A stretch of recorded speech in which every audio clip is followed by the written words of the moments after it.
หอยจะเจ้า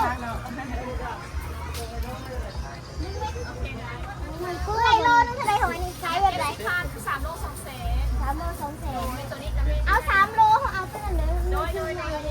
ยโดยเอาจุดเจ้านี่เคยกินบ้างมากันนี่นะมาเอี้ยงนี่น้องบ้านเคยเอิญมากระบกบ้านคุณนี่นะลองชิมฉั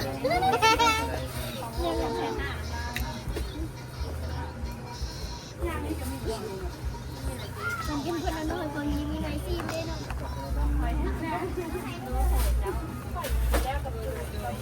ใหญ่เนาะ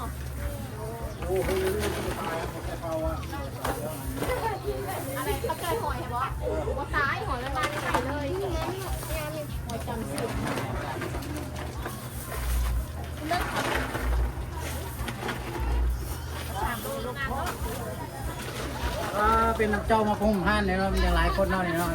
มาแต่แท้ๆใจอยู่ดีมีแห้งเด้อคนนั้นเป็นน้องบอกคนนั้นเป็นไงมาเต้เชียงขวาง มาแต่เชียงขวาง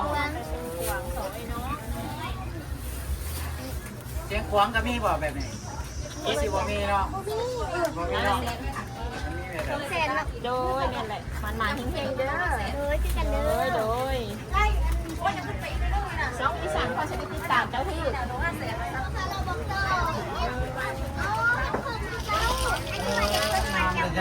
ฮิตเผิงบ้านค่อยนะแกงกระแสบแมงแคง เจ้าก็มีบอกแบบนี้ มีบ้านมีเนาะมี มีข้อน้ำข้อค่าย จักหนุ่ม ฮะมันคือลืมอันนั้นเฮ็ดบอกยาย เจ้ามา ก็บอลให้ลง ปิดมา3 2 1 เอาเจ้าอย่าลืมเด้อมาตลาดเนาะกัดตรงขายเครื่องก้นเนาะเพื่อสิได้เงินมาลงตลาดเด้อย่าลืมซาบูบอกต่อเด้อ1 แถม 1 2 แถม 2หาแถมหาเลยราคาตัวแทนเด้อรุ่นเงินรุ่นคำรถรีโวเด้อรางวัลใหญ่รถรีโวแตกยึดแจกพี่จับแล้วก็ยังประพรน้ำหอมเจ้า